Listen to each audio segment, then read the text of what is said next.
વિદેશ જવાની લાલચમાં કાયદાની મર્યાદા ઉલ્લંઘી નકલી દસ્તાવેજો ઉભા કરનાર એક ટોળકીનો પાલેજ પોલીસે પર્દાફાશ કર્યો છે। પોલીસ તપાસમાં બહાર આવેલી વિગત મુજબ મુખ્ય આરોપી રિઝવાન ઇસ્માઇલ મેદાએ તસ્લીમા બાનુ ઇસ્માઇલ કારભારી સાથે નકલી લગ્ન કર્યા હોવાના પુરાવા ઉભા કર્યા હતા। આ માટે તેઓએ લગ્ન નોંધણીનું ખોટું પ્રમાણપત્ર પણ બનાવડાવ્યું હતું। ફેબ્રુઆરી 2024માં એજન્ટ સોએબ દાઉદ એખરિયા મારફતે આ ખોટા દસ્તાવેજો રજૂ કરી તસ્લીમા બાનુએ યુકેના ડિપેન્ડન્ટ વિઝા મેળવ્યા હતા। ત્યારબાદ રિઝવાને તેને યુકે બોલાવી લીધી હતી। જો કે પાછળથી પૈસાની લેતી દેતી બાબતે તેઓ વચ્ચે ઝઘડો થતાં સમગ્ર કૌભાંડનો ભાંડો ફૂટ્યો હતો। આ ગુનામાં વધુ ચોંકાવનારી વિગત એ છે કે આરોપીઓએ ભરૂચ કોર્ટનું છૂટાછેડાનું ખોટું જજમેન્ટ પણ તૈયાર કર્યું હતું। આ કાવતરામાં તસ્લીમા બાનુનો ભાઈ ફૈઝલ અને વકીલ સાજિદ કોઠિયાએ પણ સક્રિય ભૂમિકા ભજવી હોવાનું પ્રાથમિક તપાસમાં ખુલ્યું છે।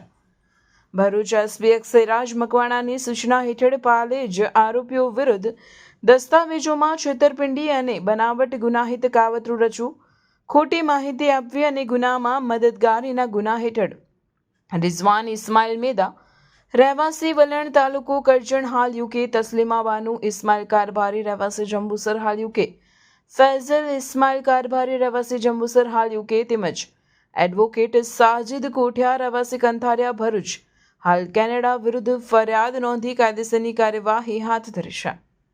પોલીસે આ મામલે ગંભીરતા દાખવી બ્રિટિશ હાઈકમિશન અને એમ્બેસીને પણ જાણ કરી છે કે આ વિઝા ખોટા દસ્તાવેજોના આધારે મેળવવામાં આવ્યા છે। હાલ પોલીસે તપાસ કરી રહી છે કે આ ટોળકીએ ભરૂચ કે અન્ય જિલ્લામાં આવા કેટલા ગુના આચર્યા છે।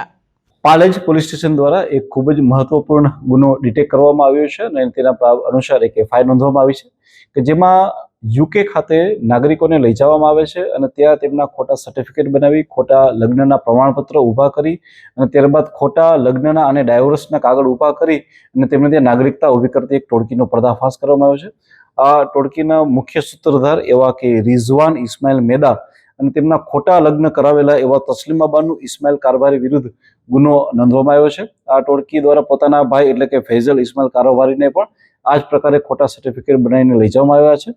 તેમના એડવોકેટ કે જે હાલમાં કેનેડા ખાતે રહે છે એવા સાજિદ કોઠિયાને પણ આ એફઆઈઆરમાં સામેલ કરવામાં આવ્યો છે કે જેમણે અહીંયા જ ભરૂચ કોર્ટના ખોટા ઓર્ડરો બનાવી અને ખોટા ઓર્ડરોના આધારે પોતાના લગ્નના નોંધ અને ત્યારબાદ લગ્નના જે ડાયવોર્સ માટેના એમ લોકોએ પોતાના કાગળકા બનાવેલા હતા।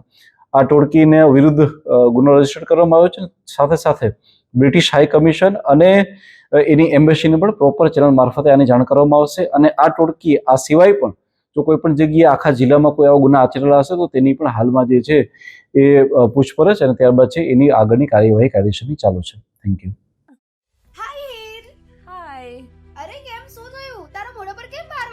અરે જવા દે ને, કેટલી મહેનત કરીને મમ્મી માટે ડિનર સેટ લાવી અને મમ્મી કહે કે નકરું પ્લાસ્ટિક લઈને આવી છે, હવે એક્સચેન્જ કરાવીને સ્ટીલનું ડિનર સેટ લાવવા કહે છે। હા તો એમાં શું થયું, સ્ટીલનું લઈ આવો। અરે જવા દે ને, ક્યાંથી સ્ટીલનું લાવું? આજકાલ સ્ટીલના વાસણો ક્યાં સારા મળે છે? કાં તો એ કટાઈ જાય, ફાટી જાય કે છેલ્લે કઈ નહીં તો વળી જાય।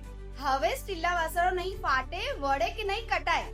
ભરૂચમાં સ્ટીલની કોઈ પણ વસ્તુ ખરીદવી હોય તો ભરૂચનું માત્ર એક જ સ્થળ, વર્ષોથી વિશ્વાસપાત્ર નર્મદા ઇન્ડસ્ટ્રી। વાવ, આ તો બહુ હેવી અને સારી ક્વોલિટીનું સ્ટીલ લાગે છે, પણ આ બધી વસ્તુઓ પર ડિસ્કાઉન્ટ મળશે ખરું?